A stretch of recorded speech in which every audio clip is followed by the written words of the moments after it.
धर्म श्रद्धालु श्रोता साथियों को संबोधित श्री का जय जिनेन्द्र नमस्कार। आत्मानंदी अनंत सिद्ध अरिहंत आचार्य श्री उपाध्याय जी लोक विराजित साधु साध्विगण सारे संयम सुशोभित श्री हाथों को जोड़ मान मोड़ वंदन करती हूँ मैं अहर्निशम संबोधि करो प्रदान प्रभु कृपालु पापों को कर सकूं हनन पापों का कर सकूं शमन। पंच परमेष्टि भगवंतों तथा लोक में विराजित सभी गुरु गुरुनी भगवंतों के चरणों में हृदय की अनन्य आस्था सहित भाववंदन अभिवंदन। आप सबके हृदय में विराजित शुद्ध परमात्म तत्व को मेरा अभिनंदन।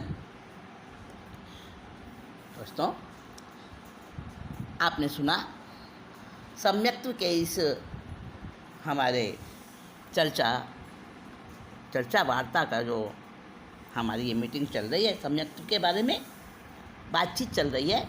तो आपने सुना कि तीर्थंकर प्रभु ने जिस विजय राजा को दृढ़ सम्यक्त्व का धारी बताया, उसके लिए शंका उठाई एक देव ने, और वो देव मिथ्या दृष्टि था। और इतनी शंका उठाई उसने और कहने लगा, मैं उसको डामाडोल करूँगा। कैसे वह हार मास का पुतला?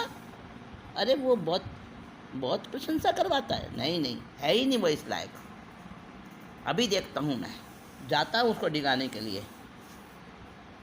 लेकिन शक्रेंद्र को तो मन में पक्का था कि तीर्थंकर प्रभु ने कहा है, तो उसमें राय रत्ती भर भी कोई मीन मेख नहीं, कोई शंका की गुंजाइश नहीं। और ये देव फालतू में अपने कर्म बांध रहा है। शक्रेंद्र ने समझाया हठीला अभिमानी नहीं रुकता, जैन धर्म का पंडित बनकर पहुंचा विजयपुर वो सीधा। विजय राज की सभा में जाकर दिखलाता अपनी होशियारी जी। बहुत समझाया उस देव को, पर इतना जिद्दी, इतना हठीला, अभिमान से भरा हुआ। कहने लगा, नहीं, मैं तो देखो उसे कैसे मज़ा चखाता हूँ। और जैन धर्म का पंडित विद्वान बनकर उसकी नगरी में गया और सीधा राजसभा में जा पहुँचा। देव था ना, चाहे जैसा रूप बना सकता है। तो उसकी जहाँ दरबार लगा था, जहाँ विजय राजा की सभा चल रही थी, वहाँ पहुँच गया और कहने लगा कि राजन, तुम तो ज्ञानियों का बड़ा आदर करते हो और इसीलिए मैं घूमता घामता तुम्हारी नगरी में आया हूँ। देखता हूँ कि तुम कितना गुणियों को सम्मान देते हो। तो विजय राजा ने सोचा कि धर्म का जानकार है, अच्छा तत्व का ज्ञाता है, तो उसको कहाँ स्थानक में बता दिया एक जगह, और उसको कहा, वहीं रहो आप, सबको पढ़ाओ, धर्मोपदेश दो। तो ठहर गया वो देव, जो है पंडित बना हुआ था ना, तो मान लिया उसने और स्थानक में रहने लगा। और राजा की सभा में भी आता, चर्चा करता, कोई प्रश्न उत्तर चलते। एक दिन क्या हुआ, कोई बात आई निगोद की। निगोद समझ गए ना, जो एक शरीर में अनंत जीव रहते हैं। तो निगोद का कोई जिक्र आ गया। तो वो जो देव था पंडित बना हुआ, वो कहने लगा कि निगोद के बारे में राजन जो कुछ तुम कह रहे हो ना, कहाँ से सीखा, कहाँ से जाना? विजयराजा ने कहा, अरे मैंने शास्त्र से सीखा, गुरुओं के मुँह से सुना है, शास्त्रों में सब लिखा है। तो वो देव कहने लगा, सब झूठी बातें हैं, जो शास्त्रों में लिखा है सही नहीं है, सच नहीं है वो। सोचो सरल स्वभावी राजन, शास्त्र रचे हैं किसने, नहीं सर्वज्ञों की वह वाणी, लिखे हैं छद्मस्थों ने। मैं तो कहता हूँ अब भारत में बचा न शुद्धाचारी, श्री विजय राजा श्रेयकारी। ढोंगी श्रावक साधु साध्वी भी करते सिर्फ दिखावा, उनकी ऊंची धर्म क्रिया के पीछे पले छलावा। कपटी दुष्टि मुनि अनेकों, मानो बात हमारी, हे विजय राजा श्रेयकारी। जब निगोद की बात चलने लगी तो वो देव कहता है, अरे एक शरीर में अनंत जीव, और शरीर भी कितना छोटा सा निगोद का, ये सब झूठी बातें हैं, हो ही नहीं सकता, कैसे विश्वास किया जाए? कहाँ से जाना तुमने? विजय राजा कहने लगा, मुझे शास्त्रों पर पूरी श्रद्धा है, हमारे आगमों में लिखा है। अरे राजन, क्या आगमों की बातें लेके बैठे हो, क्या विश्वास कर लिया तुमने? सोचो तो, कितने सरल स्वभावी हो राजन तुम। किसने रचे हैं शास्त्र, बताओ तो सही। अरे अपने गंधर्वों की रचना है? नहीं नहीं नहीं विजय राजा, सर्वज्ञों की वह वाणी तुम उसे समझते हो ना, वो तो छद्मस्तों ने लिखे हैं, सर्वज्ञों की वाणी कहाँ है, खत्म हुई वो तो। अब जो शास्त्र लिखे गए हैं, जो हम तुम पढ़ते हैं ना, ये तो पीछे वाले छद्मस्तों ने बनाए, वो कोई केवली थोड़ी ना थे। इसलिए मैं कहता हूँ कि अब भरत क्षेत्र में एक भी शुद्ध आचार पालने वाला नहीं बचा। जितने भी हैं श्रावक श्राविका साधु साध्वी भी सब ढोंगी हैं, ढोंगी, केवल दिखावा करते हैं। और कोई ऊंची धर्म क्रिया पालन करते हैं ना, उसके पीछे भी कथनी कुछ और करनी कुछ होती है। सारे मुनि, सारी आर्यिकाएँ, श्रमणियाँ श्रमण, सब कपटी हैं, दुष्टी हैं। मैं कह रहा हूँ, बात मान लो तुम, गलत नहीं बोल रहा हूँ मैं बहुत जगह घूमता हूँ, बड़े बड़े मैंने अच्छे अच्छे क्रिया पात्रों को देखा है। पर तुम्हें पता है राजन कि 5 प्रकार के भेषधारी होते हैं, भेषधारी। भेषधारी से क्या मतलब? विजय राजा ने पूछा। तो वो कहने लगा कि पासत्थे, कुदर्शनी, शिथिलाचारी, निन्नव और असाधु, ये 5 प्रकार के वेशधारी होते हैं। मतलब वेश तो साधु का, और ढीले ढाले चलते हैं, अंदर में उनको धर्म की श्रद्धा खुद को ही नहीं होती है, और लोगों को पागल बनाते हैं उपदेश दे के। सचमुच में तो वह उस सूत्र पर उपना करते हैं, निन्नव होते हैं, निन्नव, और असाधु भी होते हैं, जो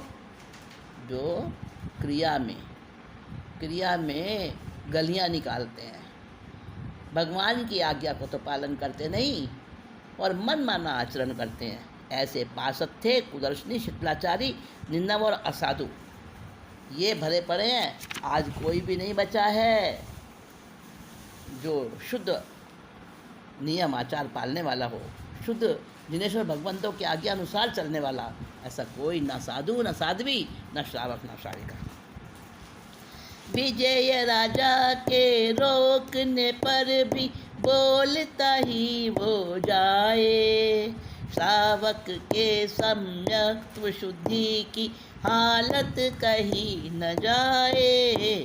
दिखला दूं प्रत्यक्ष नरेश में, आँखें खुले तुम्हारी, सुनो विजय राजा गुणधारी। दैक्रिय मुनि संग की करता, आके बगीचे में ठहरे। विजय राज श्रद्धा से जाए, दर्शन वंदन करने। आधी रात वो पंडित कहता, चलो बिन वेश सवारी। श्री विजय राजा श्रेयकारी। अब वो कहने लगा, अरे तू बहुत बोला है विजयराज, चल मैं दिखाता हूँ तेरे को कैसे कैसे ढोंगी हैं। और उसने क्या किया, देव ने अपनी माया से, अपनी शक्ति से एक ऐसा टोला बनाया साधुओं का, पुण्यों का, जिसमें कई सारे साधु बहुत, और वो मुनियों का एक संग उसने अपनी व्याकृत शक्ति से तैयार कर दिया और उन्हें बगीचे में ठहरा दिया। और लोगों में, सब में ये बात फैल गई कि भाई हमारी नगरी में जैन साधु आए हैं, चलो चलो दर्शन वंदन करने। विजय राजा भी जाता है बड़ी श्रद्धा के साथ, तो पक्का सम्यक भी है, दर्शन वंदन करने गया। अब विजय राजा बड़ा प्रभावित हुआ, कितने ज्ञानी हैं सारे संत। और अब आधी रात के समय वो देव जो पंडित बना हुआ है वो कहने लगा, चलो चलो दिखाता हूँ तुम्हें तमाशा, इस वक्त चलो। अरे भैया अभी तो आधी रात है, इस समय जाके क्या करें। तो आधी रात हो के मुनियों के ठिकाने तो पुरुष जा ही सकता है ना। और एक काम करना राजा, अपने राजा के वेश में मत चलना, ना कोई सवारी लेना, सीधे साधे एक सामान्य इंसान बन के चलो, और मैं भी चलता हूँ। देखो तुम्हें तमाशा दिखाता हूँ मैं, मुनियों के सारे ढोंग आंखों से देख लो, फिर तुम मानोगे। अब गया लेके राजा, विजयराज को लेकर गया वो देव, और जाके दिखाता है, देखो देखो देखो क्या हो रहा है। कोई संत वहाँ मांस खा रहा, कोई मदिरा पीता। आचार्य संग सो रही थी वेश्या, तंबाकू एक पीता। कहीं जमी थी जुए की महफिल, कोई करे धनुष तैयारी। देखी ये सब ख्वारी। विजय राजा कहे बनते ठहरो, क्या अनर्थ करते हो। मत बढ़ो आगे श्राप दे देंगे, कहते मुनि क्रोधित हो। बंद रखो अपनी जुबान पर, इसी में खैर तुम्हारी।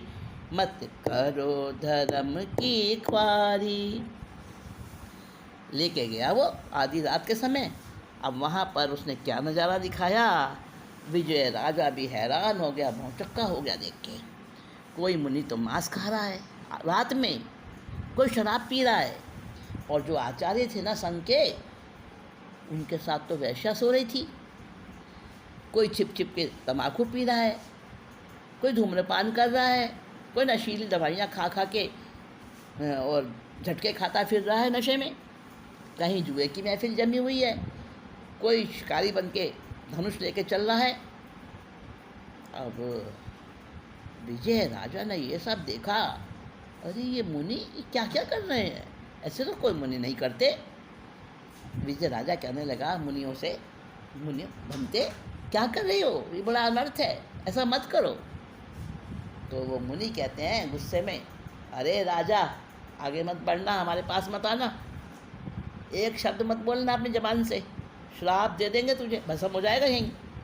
जानता नहीं हम कितने तपस्वी हैं, हमारी तपस्या में, हमारे जाप में बहुत ताकत है कि तुझे अभी भस्म कर देंगे। चुपचाप रहे, इसी में तेरी खैर है। और विजय राजा बड़ा दुखी हो गया ये हाल देख के, और कहने लगा मुनियों से, भगवान ये मांस, ये मदिरा, ये वैश्यागमन भगवान आपको शोभा नहीं देता। आप तो धर्म के रक्षक हो, तो कहने लगे, देख राजन, सच्ची बात बता दें हम, क्षत्रिय ही तो मुनि बनते हैं ना। राजा लोग, क्षत्रिय लोग, क्योंकि कहते हैं जैन धर्म तो वीरों का धर्म है, तो वीर तो क्षत्रिय होते हैं और क्षत्रिय ही ज़्यादातर मुनि बनते हैं। तो भाई क्षत्रिय तो मांस मांस खाने वाला है, उसकी तो मांस और शराब के बिना रात नहीं गुजरती है। सब साधु ऐसा ही करते हैं, ऊपर से अच्छा व्यवहार दिखाते हैं। अब समझ ले विजय राजा, तू आज से ध्यान में रख ले ये बात। विजय राज सम्यक तुम्हें पूरा, डिगी न श्रद्धा तिल भर, बोला सबको बुरा कहो क्यों, कमी है तुम्हारे अंदर, साधु धमकाते मत ज्यादा, बातें कर तू करारी, श्री विजय राजा शेखारी। मन में खिन्नता लेकर लौटा, मार्ग में भी संत देखे, दुराचार करते हंसी ठट्ठा, भद्दी बातें बनाते, मछली पकड़ते मिला एक तो दूजा मिला शिकारी, श्री विजय राजा अचरजकारी। अब विजय राजा ने उन संतों को समझाने की कोशिश की, लेकिन वो धमकाने लगा।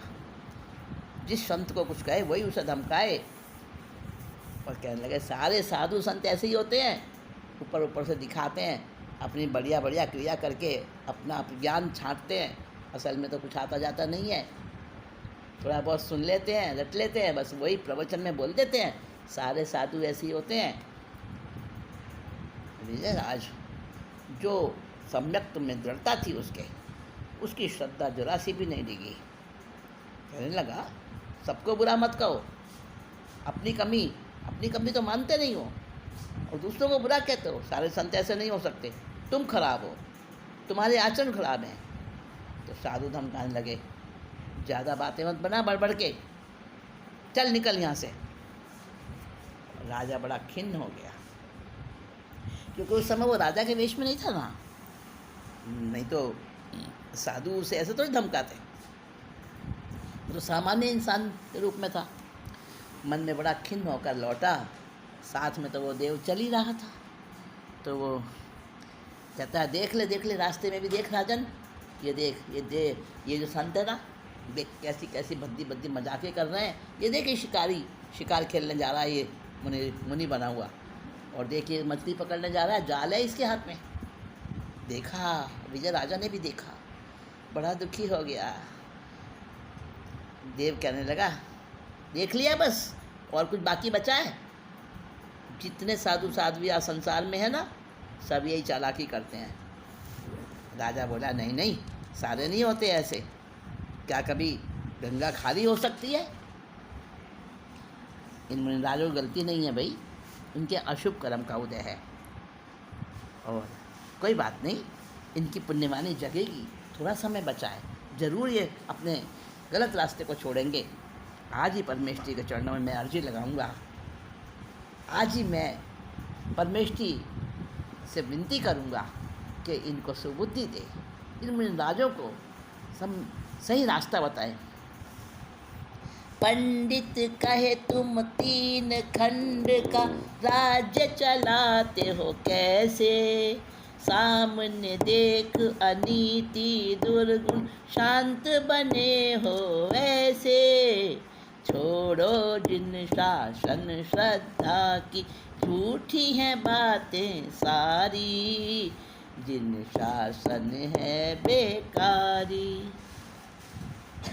पंडित कहने लगा, राजन, मैंने सुना तुम 3 खंड का राज चलाते हो, मुझे तो विश्वास नहीं होता। 3 खंड का राज्य कैसे चलाते हो? अरे तुम्हारे सामने अनीति दुराचार ये सब कुछ तुम देख रहे हो, इन मुनियों के दुर्गुणों को तुम चुपचाप से कैसे पचा रहे हो? कुछ करो, कुछ इनको रास्ते पे लाओ, वरना ऐसा नहीं कर सकते तो जिन शासन की श्रद्धा छोड़ दो। झूठी बातें हैं सब। अब राजा को समझ आई कि ये तो मिथ्यात्वी है, राजा समझ गया मिथ्यात्वी है श्रावक चोले में। वार्तालाप भी करना व्यर्थ क्यों पड़ना इस कहले में। बंद किया मिलना भी छूमंतर हो गया वो हारी। श्री विजय राजा दृढ़धारी। राजा समझ गया कि ये पंडित तो बन रहा है अपने आप में, लेकिन सचमुच में जैन पंडित हो ही नहीं सकता। इसके मन में तो जिन धर्म की बिल्कुल भी श्रद्धा नहीं है, और मुझे भी डिगाना चाह रहा है। बस इससे बात नहीं करनी, वरना मेरी समकित दूषित हो जाएगी। क्योंकि समकित के जो श्रद्धान होते हैं, लिंग होते हैं, उनका यही मतलब है कि जहाँ पर किसी ऐसे व्यक्ति को देखो जो जिन शासन की हेलना करता हो, तो उससे किनारा कर लो, उसकी संगत ही छोड़ दो। तो राजा ने भी सोचा इससे बेकार की बातचीत करना कोई मतलब नहीं है, इसके चक्कर में पड़ना ही नहीं मुझे। और राजा ने उससे मिलना भी बंद कर दिया। दरबार में अगर आ जाता तो राजा उससे बात नहीं करता। धीरे धीरे उसने देखा यहाँ में दाल निकलने वाली, वहाँ से गायब हो गया। देव जो है वहाँ से चला गया। और कोई तरकीब आजमाऊँगा। अब की बार उसने क्या किया, अब के निशाना खुद राजा को सुर ने सीधा बनाया। सारे मंत्री सामंतों को रात में सपना दिखाया। सर्प का उपसर्ग होगा पुर में, बनो नाग के पुजारी। श्री जिन शासन है। अब के निशाना सीधा राजा को ही बनाया उस देव ने। वो तो चाल चली नहीं उसकी, अब दूसरी चाल चल रहा है। तो राजा को निशाना बनाया, और जितने भी राजा के दरबार में मंत्री सामंत सभासद थे ना, सबको एक ही सपना दिखाया रात में कि सपने में कोई कह रहा है कि तुम्हारे राज्य में सर्प का उपसर्ग होगा। सर्प बहुत नाराज़ है तुम्हारे राजा से, तुम्हारी प्रजा से, तो इसलिए नागदेव की पूजा करो, नागों के पुजारी बनो। सबको एक साथ ऐसा ही सपना। अगली सुबह दरबारी बताते एक सरीखा सपना। उसी वक्त अजनबी नैमित का हुआ सभा में आना। उसने कहा उपसर्ग जोर का है गारंटी हमारी। श्री विजय राजा श्रेयकारी। अब सुबह हुई, सारे दरबारी मंत्री सामंत सेनापति आते जाएं और वही बात, एक जैसी बात बताते जाए। भाई मुझे सपना दिखा, नागों की पूजा करनी है। दूसरा कहे हाँ मुझे भी यही सपना दिखा। तीसरा बोलता है मैंने भी ऐसे सपना देखा। और सारे एक ही बात सब बोल रहे हैं। और उसी समय दरबार में एक ज्योतिषी आता है, नैमित्तिक आता है। और वो नैमित्तिक ऐसा भव्य रूप बना के आया था, यानी तेज टपक रहा था उसके चेहरे से, बड़ी भव्यता। तो कहने लगा बिल्कुल पक्की बात है, उपसर्ग आने वाला है तुम्हारी नगरी के ऊपर, मेरी गारंटी है। मेरी विद्या कभी भी गलत नहीं हो सकती। मैं भी यही कहता हूँ कि राजा प्रजा सब मिलो और नाग देवता की पूजा करो, वरना बेमौत मरोगे, समझ लेना। अब ज्योतिषी वही कह रहा है, सारे सभा के लोग भी वही कह रहे हैं, सबने सपना देखा था। अब देखो सारी प्रजा सब नागों की पुजारी बन गई, सब नाग देवता की पूजा करने लगे। जगह जगह पर बाम्बी मूर्ति नागों की पूजती है। मंत्री सामंतों के संग उन सारी प्रजा झुकती है। रूप कहे मिथ्यात्वी पूजन, मैं नहीं करूं लिगारी। श्री विजय राजा दृढ़धारी। विजय राजा ने जब ये तमाशा देखा कि मंत्री सामंत सेनापति जितने भी सभासद थे और सारी प्रजा सारे के सारे नागों की बाम्बियाँ पूज रहे हैं, नागों की मूर्तियों की पूजा कर रहे हैं, सारे मिथ्यात्वी बन गए। पूरी नगरी में यही तमाशा हो रहा है। और कहते हैं राजन तुम भी करो नागों की पूजा।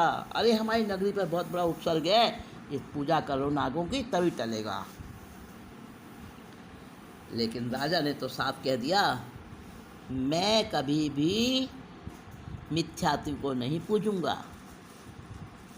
मैं तो तुमसे भी कहता हूँ सबसे, ये गलत है जो कुछ तुम कर रहे हो, पर अगर तुम नहीं मानो तो मत मानो, पर मैं नहीं पूजा करूँगा, कभी मैं मिथ्यात्व का काम नहीं करूँगा। अब देखो विजय राजा अपने विचार पर मजबूत बना हुआ है, उधर देवता उसे डिगाना चाह रहा है, दोनों दांव पे चला। धर्म श्रद्धालु श्रोता साथियों